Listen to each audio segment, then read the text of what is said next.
Welcome to the Record Player, everybody. Today, my guest is the co-founder and songwriter from one of Canada's most successful bands of the 1980s.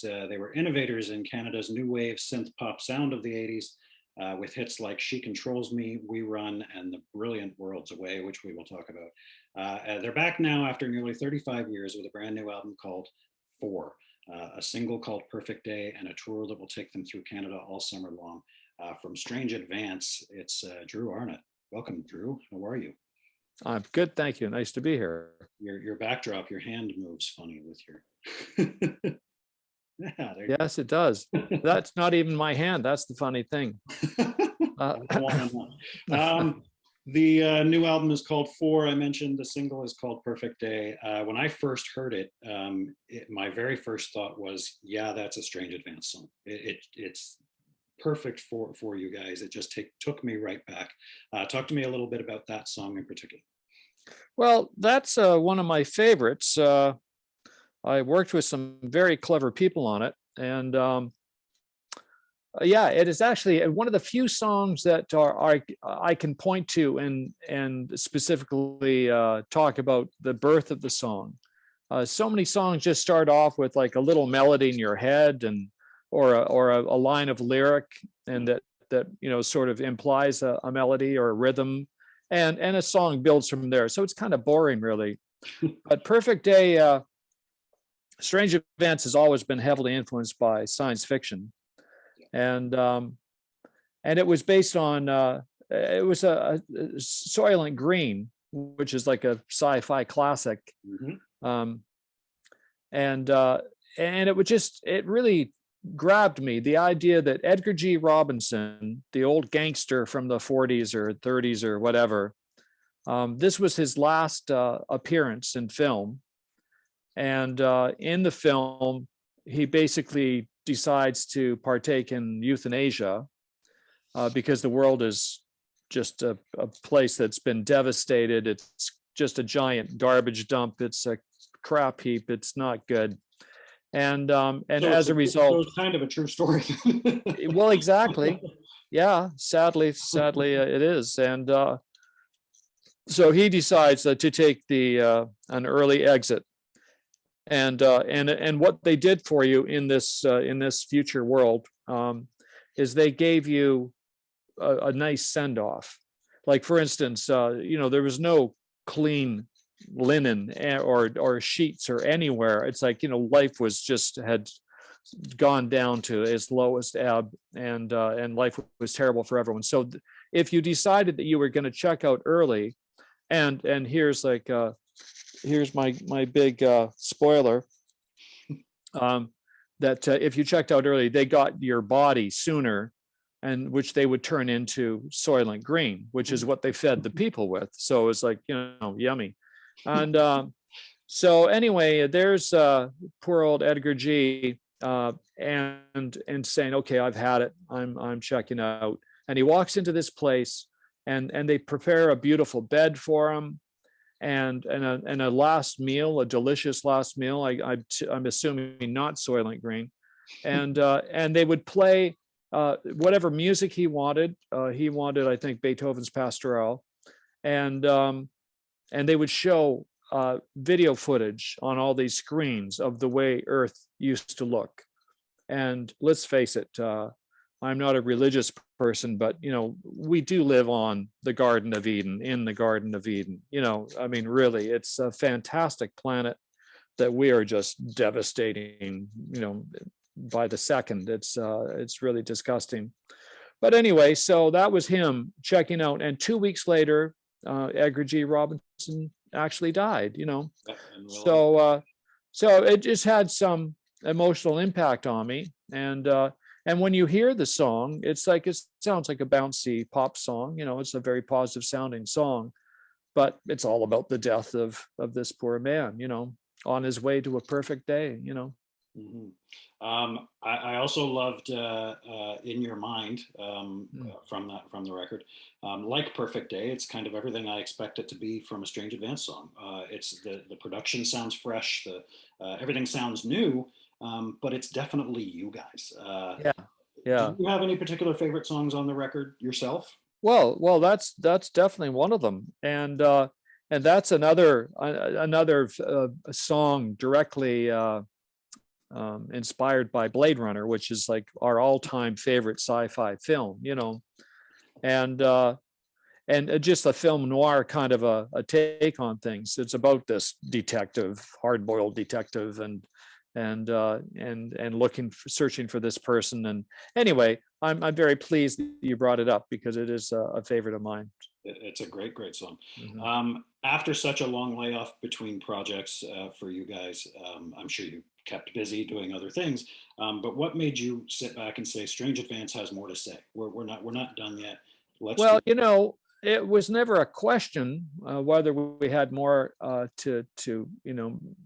more songs that fit that Strange Advance mold, because I've been writing ever since we got off the road all those many years ago, and I guess it's just I'll tell you, really, it's Facebook. Facebook is what made me realize, oh, there's a lot of people out there that are still into Strange Advance, and I wasn't really aware of it.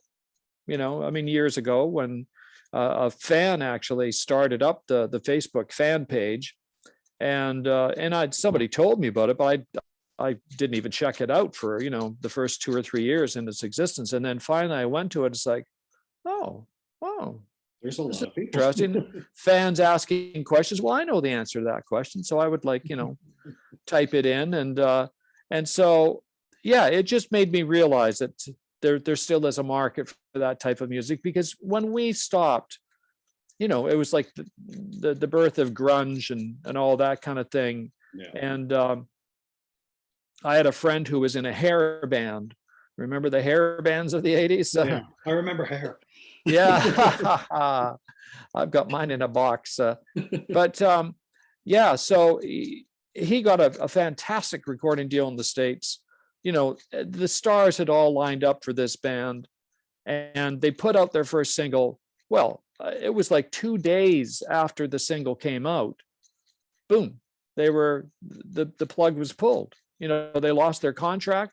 The record company said, because it was, Smells Like Teen Spirit, Nirvana, and boom, they were gone, because like, obviously this is the way of the future. So you guys are ancient history. Well, if they're ancient history, we were prehistoric. So it was just, I didn't think it would be much of a call for that type of music.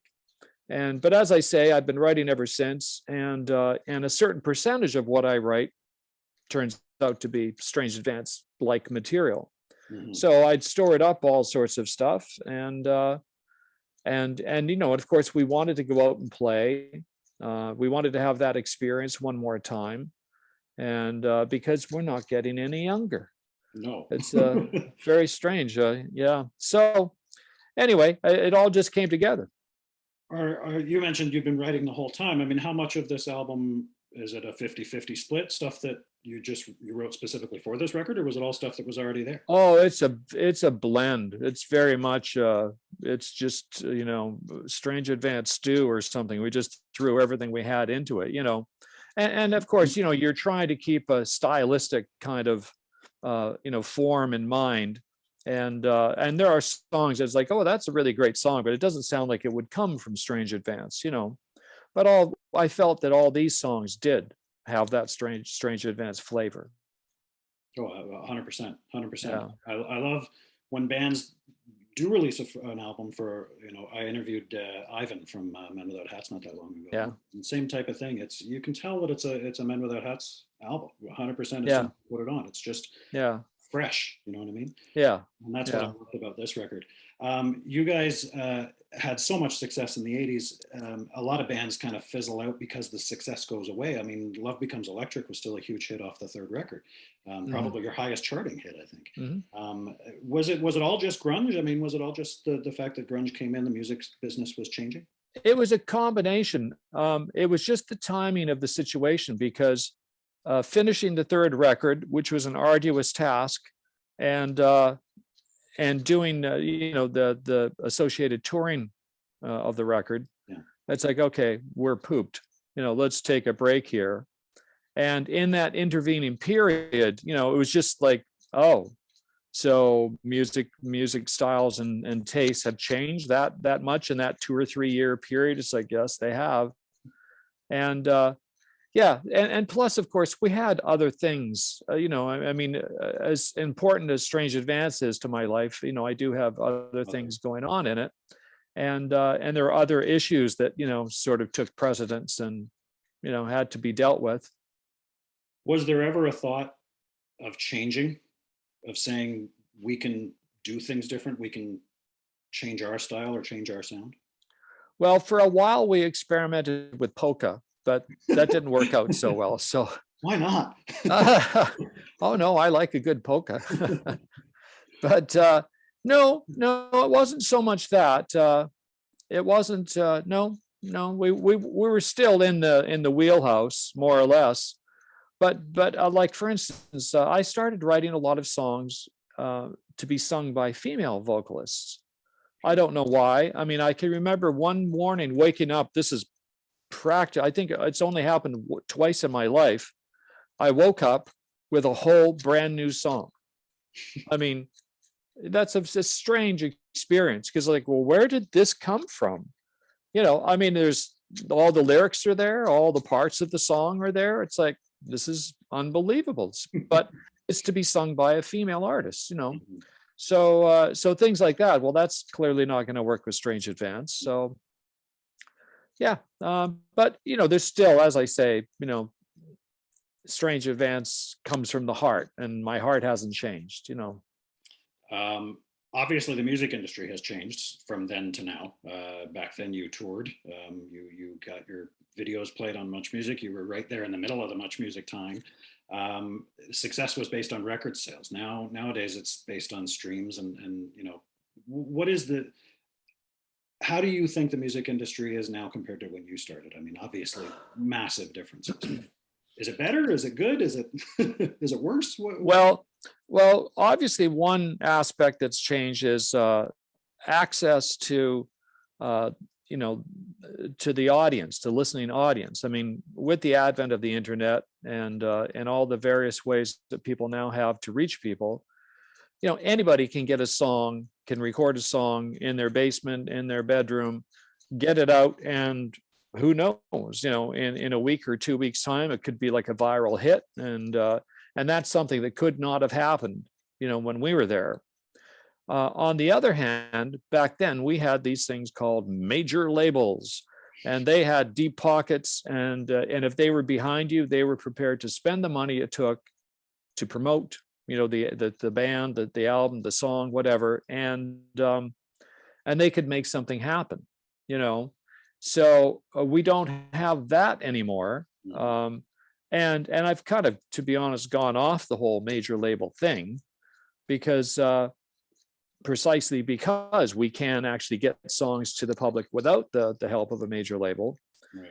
And also, first of all, that's without major labels, so many acts would never have, I mean, there would be no Beatles if it wasn't for major labels, So my hat is off to them in that regard. But financially, it's never, unless you're huge. I'm sure Billie Eilish is not complaining about her checks, but we certainly didn't see any big payday from the major labels. It's like, oh, you thought you'd paid off your debt? Oh no. No.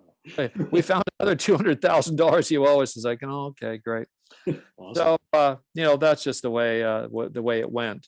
So either you were huge, super successful, and it was a lucrative business, or you were everybody else, and it wasn't.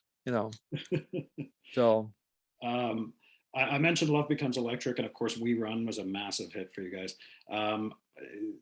She Controls Me, it was probably the first song I ever heard from you guys. You mentioned sci-fi. Yeah. I mean, right from the cover of this record, I know, isn't that great? Down to the back cover, which is just hilarious to look at now. But yeah, from this record, the front cover, the song "Worlds Away" I mentioned in the intro. You mentioned sci-fi. That song always reminded me of. I mean, I will put that song on headphones and close my eyes, and I'm in a totally different place. I've always wanted to know kind of where that song came from in your mind. Well, that's a good question, and I'm just trying to just trying to figure out here how much of the truth you can handle. I don't know. I think Well, I'll tell you the genesis of the song was my purchase of a synthesizer called the Roland Jupiter 8. And this is sort of like one of the mothership synths, and and it was just one of those magical things. You just put your hands on the keys and these awesome sounds come out, and they're so inspiring. And in the beginning, I just had two chords that I just kept repeating back and forth, back and forth. And it set up the mood for the whole song. And the song just developed from there. But initially, it was written for my girlfriend at the time. And it had a totally different set of lyrics, which weren't really suitable for the song, but and then we recorded the track at Little Mountain with Bruce Fairburn, our producer, and everybody was really, really happy, really quite delighted with the track. But I still had to, go back and write new lyrics for it. So we took a break at Christmas time, and in the next 2 weeks, that was my job, was to come up with new lyrics. And the song does sort of suggest a spacey kind of a theme, and how that actually, how the lyrically it happened, I couldn't even tell you. As a matter of fact, I remember now, I think maybe recording our second album, we were at Phase One Studios in Toronto or in Mississauga, and this girl came up to me, and she said, "You wrote Worlds Away?" It's like, yeah. And she was just sort of like, really impressed. And strangely, I thought, yeah, but what's that got to do with me? It was almost like it had become like some sort of a cosmic message that, I was just the conveyor, but I wasn't. It's not like it's like I obviously I put it together, but it had moved on in its sort of level of, it's like I felt like, no, it was like I gave birth to a little kid, and now it's an adult on its own out in the world making its way, so I no longer had the same attachment to it, so it was a strange situation. But yeah, a very important track for us. I've heard that a few times from people, that the big song almost takes on a life of its own, and yeah, it does detach from you. You kind of, yeah, as if, oh, I did that. You know what I mean? Like it is. I know. I mean, seriously, if I went back and tried to replicate it, it would be impossible. It was just a gift of that moment. So I remember seeing you guys at I think Ontario Place of all places in like whatever 84, 85 or what, and that song with the lights and the atmosphere. I mean, you mentioned sci-fi, and I bring it up again. It has that exact feeling. I know the lineup of the band this time around is totally different, other than you and I believe Ian Cameron. That's right. From the old days. What's the energy like this time around on stage compared to the old days? Well, first of all, we've got a very energetic singer, Sean Dillon, who does a great job of his interpreting of all the Strange Advanced Material, and although I miss Daryl dearly, it's just not possible for him to be there at this point. But Daryl's voice, I mean, I'm sorry, the new guy's name is Sean. His voice is similar to Daryl's. I mean, it's different. He's got his own twist on it, but Daryl's voice was so unique, and yet, Sean can certainly pull it off. You know what I mean? Well, see, that's the thing.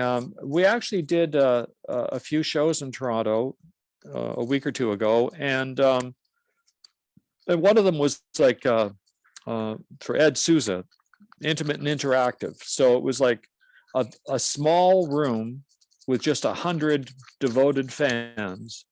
And I thought, how are we going to do this? We've never done anything like this before. And certainly the room is too small for our show, because, we need a big stage. We've, got lots of visuals and things going on. And so how's this going to work? Well, Sean took it upon himself to, kind of cook up some acoustic versions. And the next thing I know, I'm sitting on a stage looking around. It's like, wow, this is a totally acoustic, version of all our tunes. And that's the key thing, that the songs are so strong, melodically and whatever, that they stand up, no matter how you play them. So that was really gratifying to realize, okay, we're not locked into, if we don't have the bombast and all that, it's still, relevant and rewarding. Is it just natural to be back on stage again? Or Not at all. were you nervous Not as hell at the all. first couple of times? Well, not for me anyway. I mean, I've got this band, they're all seasoned pros, they've all extensive touring. I mean, Rob used to tour with Paul Jans and oh, I'm sorry, I'm blanking on his name. Oh, this is killing me. Like a Canadian Italian singer, Gino Vanelli. Gino, Oh, Gino Vanelli. yeah. You said Italian. I was like, Alfie? Yeah. Good guess. And so they've all got all these experiences, and they're super comfortable and stuff, which is great. Me, on the other hand, I'm just like a big bundle of nerves. And like when you saw us play Ontario Place, that was like the third date that we'd ever played, and we did a couple warm-up dates at a couple local colleges, and I thought, I was not prepared to. I started off as being the drummer. Yep. So I was in the back, just being the observer, and it's like, oh, this is easy. And then when I had to come out and play keyboards and sing at the same time, it's like, well, I've never actually done that before, so it was a scary moment. Well, this time, just to add a little bit of drama, I decided, okay, I'm actually going to go out and sing a few songs at the front of the stage. It's like, well, there are some people that are just born to perform. They love the spotlight. That was not my story. So for me, it was like, oh, this wooden figure at the front of the stage, paralyzed with fear. But surprisingly, I was getting into it, and I'm assuming that I'll continue to get more comfortable with that station in life. But so for me, it was a terrifying experience the first time I had to actually stand out there and naked. That's how you feel. Yeah, it's a funny thing. Strange Advance 4 is available now on all streaming platforms, and of course on your website, strangeadvance.com. All the best with the tour, all the best with the record. I will always go back to this, because this, to me, it's just one of the most quintessential 80s records, especially that song. Thank you. I thank you for that. Thank you so much for being with us today. Good luck with the record. Good luck with the tour. Take care of yourself. Thanks, Drew. Thank you very much. Bye now.